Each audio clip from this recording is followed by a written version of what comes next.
لیکن انہوں نے فرمایا کہ بنیان اگر اندر الٹا پہنا ہو، اوپر قمیص پہن کے نماز پڑھ لی تو کیا حکم ہوگا؟ یہ نماز بلا کراہت جائز ہے، کیونکہ الٹا کپڑا پہن کے نماز پڑھنے کو اس لیے شریعت نے منع کیا کہ ایسی حالت میں انسان لوگوں کے سامنے جانا پسند نہیں کرتا، چاہے جائے کہ اللہ کی بارگاہ میں کھڑا ہو۔ لیکن چونکہ اب اندر بنیان ہے اور اوپر قمیض ہے، ایسی حالت میں تو ہم بھری محفل میں جا سکتے ہیں، تو اس میں کوئی مسئلہ نہیں ہے، یہ صحیح ہے۔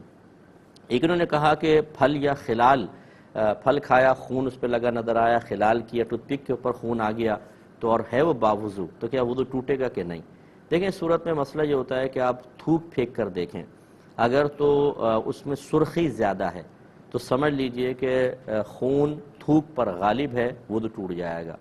اور اگر وہ زرد رنگ کا ہو تو اس کا مطلب ہے کہ تھوک خون پر غالب ہے، اور جب تھوک خون پر غالب ہوتا ہے تو وضو نہیں جاتا، تو وضو قائم ہے، ٹھیک ہے نا؟ تو یہ صرف پھل پہ جو بلڈ آیا وہ تو بڑی معمولی سا ہوتا ہے، بہنے والا نہیں ہوتا، اس سے تو وضو کا فرق نہیں پڑے گا۔ اب آپ کو یہ والا امتحان کرنا پڑے گا کہ سائیڈ میں ہٹ کے ذرا تھوک پھینک کر دیکھیں اور اس کو ذرا مشاہدہ کریں، پھر آپ فیصلہ کر سکتے ہیں۔ دعائے قنوت کی جگہ سورہ فاتحہ نہ پڑھی جائے۔ بعض علماء نے کہا کہ 3 دفعہ سورہ اخلاص پڑھ لیں صحیح ہے، لیکن محققین نے اس کا بھی انکار کیا کہ یہ مناسب نہیں، کوئی ایسی دعا پڑھیں جس میں طلب مغفرت وغیرہ ہو، جیسے رب اغفر لی رب اغفر لی رب اغفر لی، اللہم اغفر لی اللہم اغفر لی اللہم اغفر لی، 3 دفعہ پڑھ لیں، یہ کافی ہے۔ ویسے دعائے قنوت جو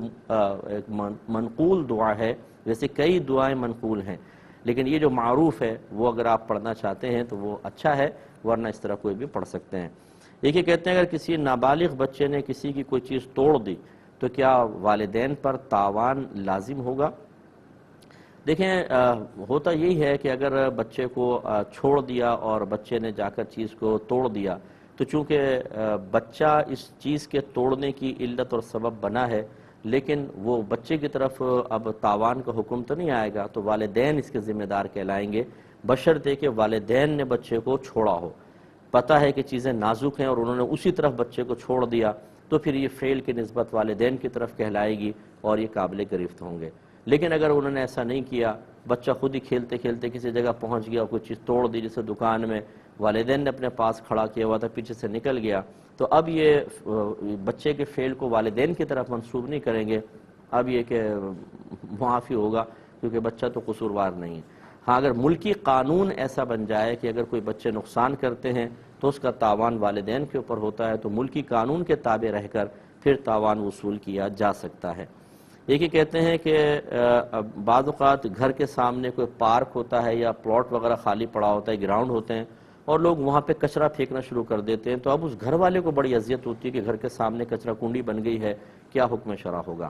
یہ بالکل صحیح آپ نے کہا، یہ غلط چیز ہوتی ہے، اور یہ سب کے سب جو کچرا پھینک رہے ہیں یہ حقوق العباد کی تلفی میں مبتلا ہوں گے۔ اچھا اب لوگ یہ عذر بیان کرتے ہیں بھی ہم کچرا اٹھاتے نہیں، ہماری گورنمنٹ والے بلدیہ والے اٹھا کے نہیں لے کے جاتے تو ہم کیا کریں؟ تو اس کا مطلب یہ تو نہیں ہے کہ آپ کسی کے گھر کے سامنے کچرا پھینک دیں، پھر یوں کیوں نہیں کرتے کہ آپ اپنے گھر کے سامنے آفر کریں بھی چونکہ کچرا پھینکنے کی جگہ نہیں ہے، میرے گھر کے سامنے پھینک دیا کرو، کبھی کوئی مانے گا؟ کبھی بھی نہیں مانے گا۔ تو پھر دوسرے کے گھر کے سامنے کچرا کے ہوا کے ذریعے اسمیل آ رہی ہے، مہمان آ رہے ہیں تو بڑا برا لگ رہا ہے، سامنے کچرا کنڈی ادھر گھر، اگر وہ مکان بیچنا چاہے تو اس کی ویلیو پہ فرق پڑتا ہے کہ سامنے کچرا کنڈی بنی ہوئی ہے۔ تو ایک تو ہوتا ہے کہ گورنمنٹ کوئی مخصوص کر دیتا ہے کہ ایریا یا جگہ مخصوص کرتی ہے، وہ ایک الگ بات ہے، یہ تو ہمارے ہاں تو ہر جگہ جہاں پہ لوگوں کو موقع ملتا ہے وہاں کچرا کنڈی بن جاتی ہے، پر گھر سے باہر کچرا نکالنا ہے، کسی کی دکان کے سامنے ایک ڈال کے چلا گیا، دوسرا وہ دیکھے گا تو وہیں تھیلی پھینک دیں گے